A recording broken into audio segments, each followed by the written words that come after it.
পঞ্চম শ্রেণীর গণিত বইয়ের আজকের ভিডিওতে আমরা আলোচনা করব অধ্যায় 9 মানে শতকরা এই অধ্যায়ের কিছু সংক্ষিপ্ত প্রশ্ন নিয়ে। তো আমরা আগের দুইটা ভিডিওতে এই 9 অধ্যায় বা শতকরা অধ্যায়ের আমরা কিছু এমসিকিউ টাইপের যে প্রশ্ন বা বহু নির্বাচনী প্রশ্ন সেগুলো আলোচনা করছি। তো আজকের ভিডিওতে আমরা আলোচনা করব হচ্ছে সংক্ষিপ্ত প্রশ্ন। তো এই বহু নির্বাচনী প্রশ্ন আর সংক্ষিপ্ত প্রশ্নগুলো একই টাইপের, বাট একটু পার্থক্য কোথায় আছে যে বহু নির্বাচনী প্রশ্ন ওইখানে অপশন দেওয়া থাকে যে তোমার ক খ গ ঘ চারটা অ্যান্সার দেওয়া থাকে, চারটা অ্যান্সারের সঠিকটা তোমাকে টিক দিতে হয়। আর আজকে যেটা শিখবো এটা হচ্ছে সংক্ষিপ্ত প্রশ্ন, মানে প্রশ্ন দেওয়া থাকবে, এটাও তোমার শুধু অ্যান্সারটা ছোট করে অ্যান্সারটা লিখতে হবে এবং এটা তোমার প্রয়োজনে পাশে তুমি রাফ করে নিতে হবে, দেন শুধু অ্যান্সারটা লিখে দিলেই হয়। তো এখানে দেখতে পাচ্ছ যে কিছু তারই ধারাবাহিকতায় কিছু সংক্ষিপ্ত প্রশ্ন আছে, তো সেগুলো নিয়ে আলোচনা করব বা সেগুলো সমাধান করে দিব। তো মূল ভিডিও শুরু করার আগে তোমাদের সবার প্রতি রিকোয়েস্ট থাকবে, যারা নতুন বা আমার চ্যানেলটা এখনও সাবস্ক্রাইব করো না, আমার চ্যানেলটা সাবস্ক্রাইব করে রাখতে পারো। আজকের ভিডিওর প্রথম যে ম্যাথ, যে 1 নম্বর, দেখো এখানে দেওয়া আছে 1 কেজি আম 100 টাকায় ক্রয় করে 95 টাকায় বিক্রয় করলে শতকরা কত লাভ বা ক্ষতি হলো। তো এই যে 100 টাকা, যদি এই ম্যাথগুলোর ক্ষেত্রে 100 সরাসরি এখানে উল্লেখ থাকে, সেই ক্ষেত্রে শতকরা বের করাটা খুবই সহজ। যেমন এখানে দেখো 1 কেজি আম 100 টাকায় ক্রয় করে 95 টাকায় বিক্রয় করলো, তার মানে শতকরা কিন্তু এখানে দেওয়াই আছে, শতকরা কত লাভ বা ক্ষতি হলো। তো এখন এই শতকরা এখানে যেহেতু শতকরাই বের করতে হবে, তো শতকরা মানে কি এখানে 100তে বের করতে হবে, তো 100 সেটা দেয়াই আছে। আর লাভ বা ক্ষতি সেটা কীভাবে বুঝবো, যখন হচ্ছে ক্রয় মূল্যের চেয়ে বিক্রয় মূল্য ছোট হবে, যেমন এখানে দেখো ক্রয় মূল্যের চেয়ে বিক্রয় মূল্য কম, তখন হবে কি ক্ষতি। আর যখন ক্রয় মূল্যের চেয়ে বিক্রয় মূল্য বড় হবে, যেমন ক্রয় মূল্য 100, বিক্রয় মূল্য যদি 120 হতো তাহলে তো লাভ। যেহেতু ক্রয় মূল্যের চেয়ে বিক্রয় মূল্য কম, তার মানে এখানে ক্ষতি হবে কত, যে শতকরা ক্ষতি হবে এই 100 মাইনাস 95, মানে 5 টাকা ক্ষতি হবে। মানে 100 টাকার জিনিস কিনলে সে 95 টাকা বিক্রি করতেছে, তার মানে 100 টাকায় তার ক্ষতি হচ্ছে কত, 5 টাকা, তার মানে শতকরা 5 টাকা ক্ষতি হবে। তো 2 নম্বর ম্যাথ দেখো, 100 টাকায় 1 বছরের যে মুনাফা হয় তাকে কি বলে। ছোট অ্যান্সার, মানে অল্প কথায় অ্যান্সার, যে 100 টাকায় 1 বছরের মুনাফাকে বলা হয় শতকরা মুনাফার হার বা বার্ষিক মুনাফার হার। 100 টাকায় 1 বছরের মুনাফাকে বলা হয় শতকরা মুনাফার হার অথবা বার্ষিক মুনাফার হার, মানে 1 বছরে মুনাফা কত সেটা। 4 টাকার 75% কত, তো এটা একটু রাফ করে নিতে হবে। এখানে 4 টাকার 75%, তার মানে এখানে 4 টাকার, দেখো এই টাইপের ম্যাথগুলো কিন্তু বহু নির্বাচনী প্রশ্ন ছিল, যে টাকা লাস্টে যদি বৈষণ্য র থাকে তখন এর কাজ করে, এর মানে হচ্ছে কি গুণ। 4 টাকার 75%, তো 75 এই পার্সেন্টেজটা উঠে গিয়ে নিচে আসবে কত, 100। তো এখন যদি আমরা কাটাকাটি করি, দেখো তোমার এই 4 100-এর ভিতরে যায় কতবার, 25 বার, 25 75-এর ভিতরে যাবে কত, 3 বার, তার মানে এখানে কত পাবো, 3 টাকা। যে 4 টাকা 75%-এর 4 টাকার 75% সমান হচ্ছে কত, 3 টাকা। দেখো এখানে কিন্তু আমরা তাই পেয়েছি। তো 4 নম্বর যেটা, 75%-কে শতকরা সাধারণ ভগ্নাংশে প্রকাশ করো। 35%-কে সরি, তো 35%-কে সাধারণ ভগ্নাংশ, তো পার্সেন্টেজটা উঠে গিয়ে নিচে আসবে কত, 100। ধরো এই পার্সেন্টেজটাও তুলে দিলাম, তো 100। এখন এটাকে যদি সাধারণ ভগ্নাংশ তো হয়ে গেছে, তো এর উপরে নিচে মানে লব আর হরের ভিতরে যদি কাটাকাটি যায়, সেই কাটাকাটিটা করতে হবে। তো এখন এইখানে কাটাকাটি যাবে, যেমন এই 5 35-এর ভিতরেও যায়, 100-এর ভিতরে যায়, 35-এর ভিতরে যায় 7 বার, 5 7 35, আর 100-এর ভিতরে 5 যায় 20 বার, তার মানে এখানে হবে 7/20। তো এই দুটার ভিতরে কিন্তু আর কাটাকাটি করা যায় না, তার মানে সাধারণ ভগ্নাংশ কত হবে, 7/20। এই দেখো 7/20 আছে অ্যান্সার। তো 5 নম্বর আছে 3/5-কে শতকরা প্রকাশ করতে বলছে, 3/5। তো শতকরা প্রকাশ মানে হচ্ছে নিচে 100 বানাইতে হবে, মানে এই যে হর যেটা সেখানে 100 বানাইতে হবে। তো 100 বানানোর জন্য 5-কে কত দিয়ে গুণ করলে 100 হবে, 5-কে যদি আমরা 20 দিয়ে গুণ করি, 5 20 হয় 100। তো নিচে যেহেতু 20 দিয়ে গুণ করছে, উপরেও তাহলে আমাকে 20 দিয়ে গুণ করতে হবে। তো এখন নিচে হবে কত, 100, আর উপরে 3 20 হবে কত, 60। তো এই 100 উঠে গিয়ে সেটা শতকরা সিম্বল হবে, আর এই 60 এখানে থাকবে 60, আর নিচের 100-এর পরিবর্তে এখানে দেব পার্সেন্টেজ। তার মানে 3/5-কে শতকরায় প্রকাশ করলে কত পাবো, 60% পাবো।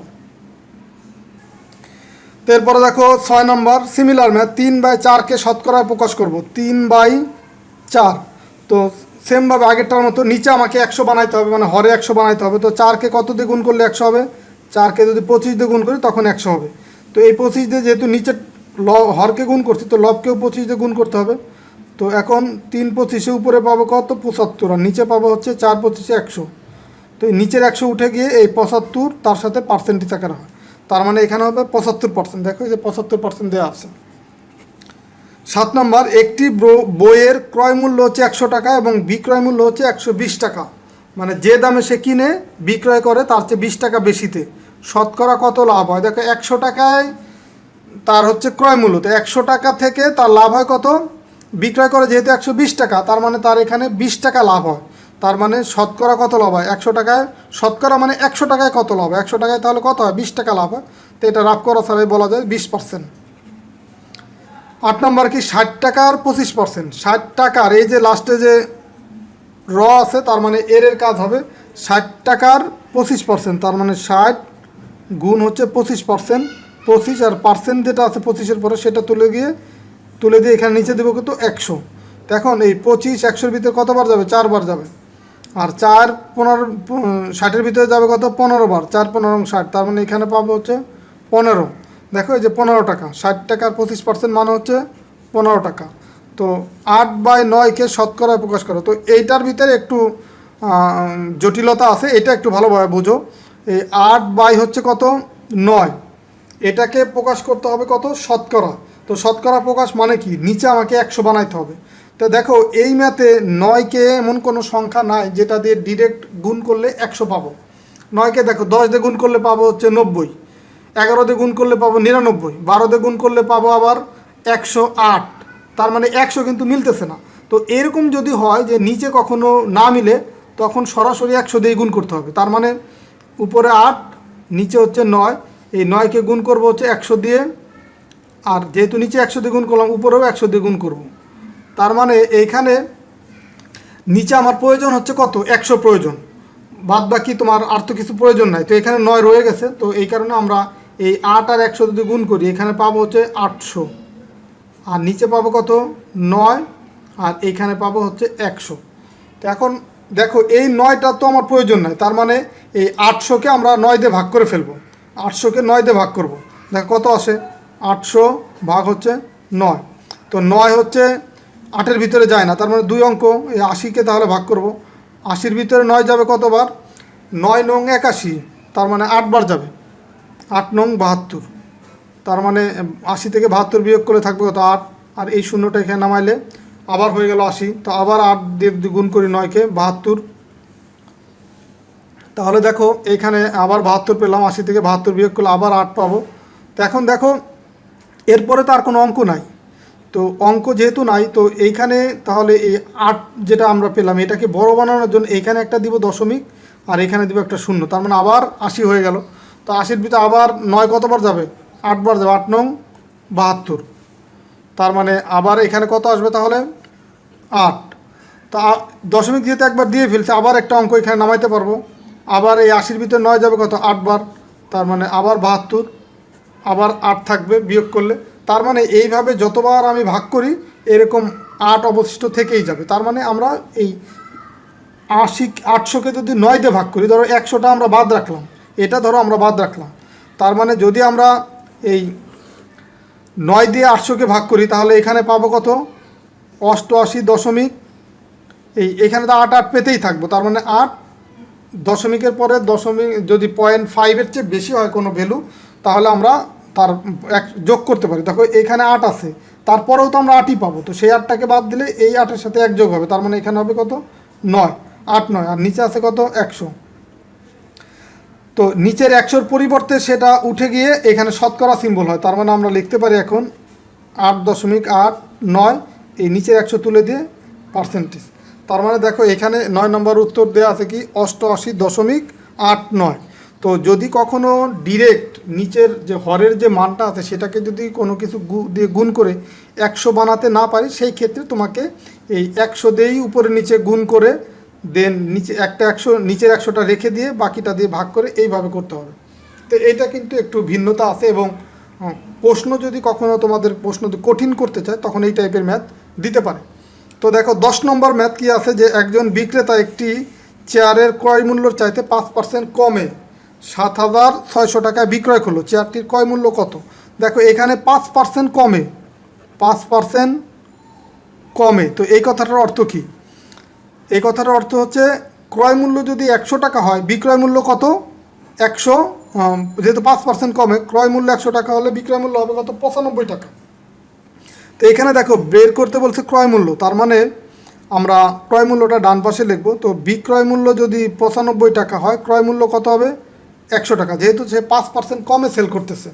তো এইখানে বের করতে বলছে তোমার এই বিক্রয় মূল্য 7,600 টাকা হলে তোমার এই ক্রয় মূল্য কত। তো এটা ঐকিক নিয়ম করে করব, যে 1 টাকা হলে, বিক্রয় মূল্য 1 টাকা হলে ক্রয় মূল্য হবে কত? 100, মানে আরও কম হবে, 100/95। এখন বিক্রয় মূল্য যদি 7,600 টাকা হয়, তখন ক্রয় মূল্য হবে কত? বেশি হবে, 100 গুণ হচ্ছে 7,600,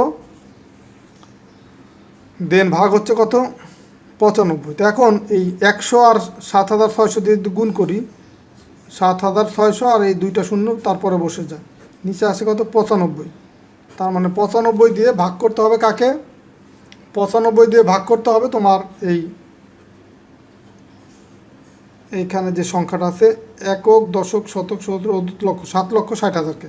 তো এটাকে যদি ভাগ করি, 95 দেখো 76-এর ভিতরে যায় না, এখানে 2 অঙ্ক, এখানে 2 অঙ্ক নিলাম, বাট সেটা ছোট হয়ে যায়, 95 থেকে 76 ছোট যায় না, তার মানে আমরা 3 অঙ্ক চিন্তা করব, 760। তো 760-এর ভিতরে 95 যাবে হচ্ছে তোমার 8 বার। দেখো 8 দিয়ে যদি গুণ করি, 5 × 40-এর শূন্য, হাতে আমার 4, 8 নং 72 আর 4 কত? 76। তো মিলে গেল, এইখানে 760, এখানেও 760 মিলে গেলে, তো এটা থেকে এটা বিয়োগ করলে কিছুই থাকে না। তা এইখানে এরপরে 3টা শূন্য আছে না, এই যে 3টা শূন্য, এই 3টা শূন্য একবার এখান থেকে আমরা এইখানে নামাই দিতে পারি। তার মানে এখানে হবে কত? 8,000। এইখানে আমরা পেলাম কত? 8,000, মানে তোমার 7,60,000-কে যদি 95 দিয়ে ভাগ করি, এখানে পাবো 8,000। তার মানে এই বিক্রয় মূল্য যদি তোমার 7,600 টাকা হয়, ক্রয় মূল্য হবে কত? 8,000 টাকা। তো এটাই হচ্ছে তোমার এই 10 নম্বর ম্যাথের উত্তর। দেখো এরপরে আমরা 11 নম্বর ম্যাথ করব। তো এই ম্যাথগুলো যদি তোমরা ভালোভাবে শিখো বা এই ভিডিওগুলো দেখার মাধ্যমে তোমাদের কিন্তু ম্যাথের প্রতি খুব ভালো একটা কনফিডেন্স তৈরি হবে, কারণ এই টাইপের ম্যাথ কিন্তু আমরা শিখে আসছি। তো যেহেতু এই নিয়মগুলো শিখে আসছি বা এই ম্যাথগুলো শিখে আসছি, সো এখন এই সংক্ষিপ্ত প্রশ্ন বলো বা বহু নির্বাচনী প্রশ্ন বলো, এগুলো যদি সমাধান করো, তোমাদের ম্যাথের প্রতি খুব একটা কনফিডেন্স বা আত্মবিশ্বাস তৈরি হবে। তো 11 নম্বর ম্যাথ দেখো, যে কোনো পণ্য 1,650 টাকায় ক্রয় করে 1,450 টাকায় বিক্রয় করে। দেখো ক্রয় মূল্য হচ্ছে বেশি, বিক্রয় মূল্য হচ্ছে কম, তার মানে আমরা বুঝতেই পারতেছি এখানে তার লস হয়েছে বা ক্ষতি হয়েছে। ধরো তুমি একটা জিনিস যদি 100 টাকায় কিনে 80 টাকায় সেল করো বা বিক্রয় করো, তার মানে কি তোমার 20 টাকা লস হলো না? তো এখানে হচ্ছে এখন সিমিলার, যে 1,650 টাকাতে সে ক্রয় করে, বিক্রয় করে 1,450 টাকা, তার মানে তার এখানে যদিও বলছে লাভ বা ক্ষতি হয়, তো যেহেতু বিক্রয় মূল্য কম, তার মানে তার এখানে কি হবে? ক্ষতি হবে। তো কত ক্ষতি হবে সেটা আমরা বের করব, মানে এখানে শতকরা কত ক্ষতি হবে সেটা বের করতে বলছে। তো এখন এখানে মূলধন বা আসল ছিল কত? 1,650। তো 1,650 টাকায় তার ক্ষতি হয় কত? 1,650 টাকা কিনে বিক্রি করা হচ্ছে 1,450 টাকা, তার মানে 200 টাকা তার লস হয় এখানে। তার মানে এখানে 1,650 টাকা লস হয় কত? 200 টাকা। এখন শতকরা লসের পরিমাণ বের করতে হবে বা ক্ষতি। তো 1 টাকায় ক্ষতি হবে কত? আরও কম হবে, এই 1,600, তার মানে ভাগ করতে হবে 1,650। এখন 100 টাকায় তার ক্ষতি কত হবে? 100 টাকায় ক্ষতি হবে আবার 1 টাকায় যা হবে তার চেয়ে বেশি, তার মানে আবার 100 দিয়ে গুণ করতে হবে। তার মানে এখানে 200 বাই হচ্ছে 1,650, আর এই তার সাথে গুণ করলাম 100।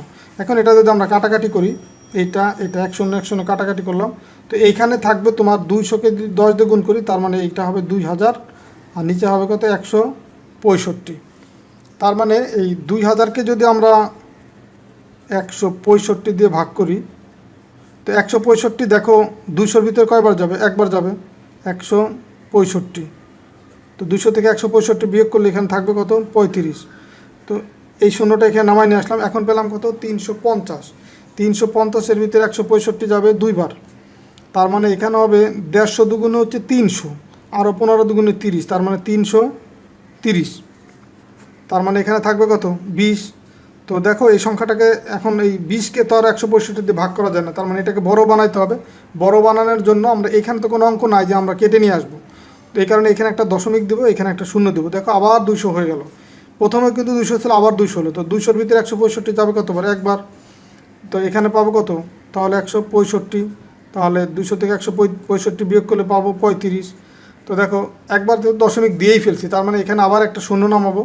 শূন্য নামালে দেখো কি হবে, শূন্য নামালে আবার 350 হয়ে গেল, 350-এর ভিতরে আবার যাবে 2 বার, তার মানে এখানে আবার পাবো আমরা 330, আবার বিয়োগ করলে পাবো হচ্ছে 20।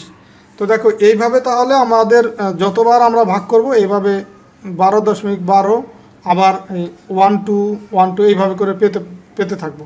দেখো আবার যদি আমরা একটা শূন্য দিই, দশমিক যেহেতু একবার দিয়ে ফেলছি, একটা করে শূন্য আমরা নামাইতে পারবো। এখানে আবার শূন্য দিলাম, 200 হয়ে গেল, 200-র ভিতরে 165 যাবে কতবার? একবার, আবার সেই কত হবে? 165, আবার বিয়োগ করলে পাবো কত? বিয়োগ করলে পাবো হচ্ছে 35। তো আবার একটা শূন্য নামাবো, 350, আবার 2 বার যাবে, তো আবার 330, আবার 20 থাকবে। তো এইভাবে করে যতবার আমরা ভাগ করব এই 12.12 এরকম পেতে থাকবো। তার মানে তার ক্ষতি হয়েছে কত? দেখো এই এখানে দশমিকের পরে নর্মালি 2টা অঙ্ক রাখলে হয়, তার মানে দশমিকের পরে 2টা অঙ্ক যদি রাখি 12.12, এটা যেহেতু হচ্ছে 100 টাকায় ক্ষতির পরিমাণ, তার মানে এটা হবে কি শতকরা ক্ষতির পরিমাণ, তার মানে এটা পার্সেন্টেজ হবে যে 12.12% তার ক্ষতি হবে। তো এর পরের ম্যাথটা দেখো, পরের ম্যাথ বলতে 12 নম্বর, যে দীপন ব্যাংক থেকে 8% মুনাফায় 6000 টাকা ঋণ নিলেন। 8% মুনাফায় মানে 100 টাকায় 1 বছরের মুনাফা হচ্ছে 8 টাকা। তো টোটাল ঋণ নিল কত টাকা? ঋণ নিল হচ্ছে 6000 টাকা। তো 10 বছর পর তাকে মোট কত টাকা পরিশোধ করতে হবে? 10 বছর পরে মোট কত টাকা? 10 বছর পরে মোট টাকা মানে কি, এই যে 6000 টাকা ঋণ নিছে সেটা প্লাস তার সাথে মুনাফা। তো আমরা যদি মুনাফাটা বের করতে পারি, তো মুনাফাটাকে আমি যদি এই 6000-এর সাথে মানে আসলের সাথে যোগ করে দিই, তাহলেই কিন্তু মোট টাকা আমরা পেয়ে যাব। তো এটা দেখো 100 টাকায় আমরা মুনাফাটাকে বের করি, যে 100 টাকায় 1 বছরের মুনাফা হচ্ছে 8 টাকা। তো 1 টাকায় 1 বছরের মুনাফা কম হবে, 8/100 কম হলে কি ভাগ। এখন 6000 টাকায় 1 বছরের মুনাফা কত হবে? 8 ভাগ হচ্ছে 100, এর সাথে গুণ হচ্ছে এই 6000, যেহেতু বেশি হবে তার মানে 6000 গুণ হবে। তো গুণ, এখন এটা কাটাকাটি করলে এটা কাটাকাটি যাবে। তো এখন আমরা এখানে পাবো হচ্ছে 6টা কত? 48। তো 6টা 48, এটা হচ্ছে 6000 টাকায় 1 বছরের মুনাফা। তো যেহেতু 10 বছরের মুনাফা বের করতে বলছে, তো 1 বছরের যে মুনাফা পাবো 10 বছর তার চেয়ে 10 গুণ বেশি হবে মুনাফা, তার মানে 10 দিয়ে গুণ করবো, তার মানে এখানে পাবো কত? 480 টাকা। এটা হচ্ছে 10 বছরের মুনাফা, 10 বছরের এই 6000 টাকার 10 বছরের মুনাফা। তো দেখো এখানে আমরা একটু ভুল করছি ক্যালকুলেশনে। দেখো এখানে কিন্তু 6000 ছিল, এখানে আমি লিখছি কত? 600, তার মানে এখানে আরেকটা শূন্য হবে। তো এই 2টা শূন্য যদি কাটাকাটি যায়, লাস্টের শূন্য কাটতে হয় আর কি, তো এই শূন্য আর এই শূন্য কাটাকাটি যাবে, তার মানে এখানে থাকবে 60। 60 আর 8 যদি গুণ করি, এই 6টা 48 আর এই শূন্য, তার মানে 480 হবে 1 বছরের মুনাফা। এখন 10 বছরের মুনাফা বের করলে এটার এই 4800 এর সাথে 10 গুণ করলে এখানে আরেকটা শূন্য হবে, মানে 4800 টাকা হবে তার 10 বছরের মুনাফা। এখন 10 বছরের মুনাফা হচ্ছে এই টাকা, আর তার আসল ছিল কত? এর সাথে আসল যোগ করতে হবে, আসল ছিল 6000 টাকা, তার মানে 10 বছর পরে তাকে এই টাকাটাই পরিশোধ করতে হবে। এই যে 4800 টাকা হচ্ছে মুনাফা, আর এর সাথে আসল 6000, তার মানে এই 6000 আর 4000 কত হয়? 10000, আর এই 800, 10800 টাকা তাকে হচ্ছে 10 বছর পরে মোট পরিশোধ করতে হবে ব্যাংকে। তো দেখো এই যে 10800 টাকা। এরপরে 13 নম্বর ম্যাথ, আব্দুল মালিক বার্ষিক 4% মুনাফায় 12000 টাকা ঋণ নিলেন। 4% মুনাফা 12000 টাকা ঋণ নিলেন, 3 বছর পর তাকে কত টাকা মুনাফা পরিশোধ করতে হবে? তো এখানে কিন্তু মোট টাকা বলে নাই, তোমরা বুঝবা যখন মোট টাকা বলবে তখন মুনাফাও দিতে হবে, আসলও ফেরত দিতে হবে। আর শুধু মুনাফা যদি বের করতে পারো তখন কিন্তু আসলের প্রয়োজন নেই। এখন এই ম্যাথে শুধু মুনাফাটা বের করতে বলছে। তো দেখো এই 4% মুনাফা মানে তাহলে কি 100 টাকায় 1 বছরের মুনাফা কত? 4 টাকা, যেহেতু 4%। তো 100 টাকায় 1 বছরের মুনাফা যদি 4 টাকা হয়, 1 টাকায় 1 বছরের মুনাফা কত হবে? কম হবে, তার মানে 4 ভাগ হচ্ছে 100। এখন এখানে হচ্ছে লোন নিচ্ছে কত? 12000 টাকা, তার মানে 12000 টাকায় এই 12000 টাকায় 1 বছরের মুনাফা কত হবে? বেশি হবে, মানে তার চেয়ে এই তাহলে গুণ হবে সেটা উপরে, এই 12000 বাই হচ্ছে 100। এখন মুনাফার তো 1 বছরের না, মুনাফা বের করতে বলতে 3 বছরের, দেখো যেখানে 3 বছরে, তার মানে 12000 টাকার 3 বছরের মুনাফা, 1 বছরের মুনাফা যা হবে 3 বছরের মুনাফা আরও বেশি হবে। তার মানে এই 3 আবার এই উপরে এটার সাথে গুণ হবে, যখনই বাড়বে তখনই কিন্তু তোমার গুণ করতে হবে। তার মানে এই 3 উপরে গুণ হবে আর নিচে আসবে কত 100। তো এখন যদি কাটাকাটি করি এই 2 শূন্য এখানকার 2 শূন্য কাটাকাটি করি, তো এখন এই 3 4 12, 12 আর 12 গুণ করলে হয় কত 144, 144। আর এই যে একটা শূন্য আছে সেটাও এখানে থেকে যাবে। তার মানে 1440 টাকা হচ্ছে তার মুনাফা হয়। 12,000 টাকায় 3 বছরের মুনাফা হয় 1440 টাকা। আশা করি বুঝতে পারছো। তো এরপরে দেখো আমরা 14 নম্বর ম্যাথটা করব। 14 নম্বর ম্যাথে আছে কি, সাব্বির কোনো ব্যাংক থেকে 10% বার্ষিক মুনাফায় কিছু টাকা ঋণ নিয়ে 1 বছর পর 1500 টাকা মুনাফা দিল। সে কত টাকা ঋণ নিয়েছিল, তার মানে সে আসলটা বের করতে বলছে। তো এই ম্যাথটা দেখো, এটা খুব সহজ একটা ম্যাথ, যে 10% বার্ষিক মুনাফা, তার মানে 100 টাকায় 1 বছরের মুনাফা কত 10 টাকা। তো তার মানে এই কথাটাকে আমরা, যেহেতু আসলটা বের করতে বলছে, তো ঋণ মানে হচ্ছে যে আসল, সেটা বের করতে বলছে। তো 10% দ্বারা আমরা বুঝি কি, এটা দ্বারা বুঝি 100 টাকা 1 বছরের মুনাফা 10 টাকা। তার মানে আমরা এই কথাটাকে উল্টায় লিখতে পারি যে 10 টাকা মুনাফা হয় হলে আসল কত 100 টাকা, 1 টাকা মুনাফা হলে আসল কত কম হবে আরও, তার মানে 100 ভাগ হচ্ছে 10। আর এখানে মুনাফা হয় কত 1500 টাকা। তার মানে আমরা লিখতে পারি, সুতরাং 1500 টাকা মুনাফা হলে আসল কত হবে বেশি হবে, 100 গুণ হচ্ছে 1500, নিচে হচ্ছে কত 10। তো এইটা আর এইখানকার 1 শূন্য কেটে দিলাম, তার মানে এইখানে যে 1500 আছে 10 দিয়ে গুণ করলে আরও একটা শূন্য বাড়বে, তার মানে এই 1500 তারপরে আরেকটা শূন্য এটা যোগ হবে। তার মানে সে ব্যাংক থেকে লোন নিছে কত 15,000 টাকা। দেখো এই যে এখানে 14 নম্বর 15,000-ই আছে, 15,000 টাকা সে ব্যাংক থেকে লোন নিছে। তো এখন দেখো আমরা 15 নম্বর ম্যাথটা করব। 15 নম্বর ম্যাথে কী দেওয়া আছে, যে কোনো ব্যাংক থেকে বার্ষিক 6% মুনাফায় কিছু টাকা ঋণ নিয়ে 2 বছর পর 1200 টাকা মুনাফা দেওয়া হলো, আসল কত টাকা ছিল। এখন দেখো 6% মুনাফা দ্বারা কী বোঝায়, 100 টাকায় 1 বছরের মুনাফা 6 টাকা। তার এখানে 2 বছরের পরে সে মুনাফা পরিশোধ করে কত 1200 টাকা। তো 2 বছরে যদি মুনাফা 1200 টাকা হয়, 1 বছরের মুনাফা কি অর্ধেক হবে না এর চেয়ে। তার মানে 1 বছরের মুনাফা হবে কত, এই 1200 ভাগ হচ্ছে 2 সমান সমান কত 600 টাকা। তো এই 1 বছরের মুনাফাটা আগে বের করে নিলাম। এখন 6% দ্বারা বোঝাচ্ছে, যদি 6 টাকা মুনাফা হয় হলে আসল কত হবে 100 টাকা, এটা হচ্ছে 1 বছরে। আর এখানেও কিন্তু আমরা 1 বছরে বের করে নিলাম। সুতরাং 1 টাকা যদি 1 বছরে মুনাফা হয় আসল কত হবে আরও কম হবে, তার মানে 100 ভাগ হচ্ছে 6। আর 1 বছরে এখানে 600 টাকা মুনাফা, তো 600 টাকা মুনাফা যদি 1 বছর হয় আসল কত হবে, এখন আবার বেশি হবে, বেশি মানে হচ্ছে এই 600 গুণ হবে নিচে 6। এখন দেখো 6 এই 600-র ভিতরে যাবে কতবার 100 বার। এখন এই 100 আর এই 100 যদি গুণ করি, তার মানে 1 আর 1 গুণ করলে 1, আর এই 4টা শূন্য, তার মানে একক দশক শতক সহস্র অযুত, তার মানে এখানে 10,000। দেখো এই যে এখানে 10,000, এটাই হচ্ছে তোমার উত্তর। তো আজকের ভিডিওতে আমরা এই 15টা ম্যাথ করে দিলাম, সংক্ষিপ্ত ম্যাথ। তো আমরা পরের ভিডিওতে আরও কিছু সংক্ষিপ্ত ম্যাথ সমাধান করে দিব, যেগুলো হচ্ছে এই চ্যাপ্টারের জন্য খুবই গুরুত্বপূর্ণ। তো ঠিক আছে, সবাই ভালো থাকো, সুস্থ থাকো। আর আশা করি এই ভিডিওগুলো তোমাদের অনেক উপকারে দিবে বা অনেক কাজে দিবে। তো ভিডিওগুলো ভালো লাগলে আমার চ্যানেলের সাথেই থাকবা, বা ভিডিওতে লাইক দিয়ে কমেন্টস করে তোমাদের মতামত জানাবা, এবং তোমাদের সহপাঠীদের সাথে বা তোমাদের বন্ধুদের সাথে এই ভিডিওগুলো শেয়ার করবা, বা তাদের সাথে আমার এই চ্যানেল সবুর একাডেমি, এই চ্যানেলের তাদের কাছে চ্যানেল নামটা বলবা, যেন তারাও এই চ্যানেলের ভিডিও দেখে তারাও যেন উপকৃত হতে পারে। আর আমার সবুর একাডেমি নামে এই ইউটিউব চ্যানেলের পাশাপাশি ফেসবুক গ্রুপ আছে এবং পেজ আছে, চাইলে তোমরা সেখানেও জয়েন হতে পারো। সেখানেও জয়েন হয়ে তোমরা ফেসবুক গ্রুপে পোস্ট করতে পারো কোনো সমস্যা থাকলে, বা ফেসবুক পেজে তোমরা তোমাদের মতামত দিতে পারো। তো ঠিক আছে, সবাই ভালো থাকো, সুস্থ থাকো, কথা হবে পরবর্তী ভিডিওতে। আল্লাহ হাফেজ।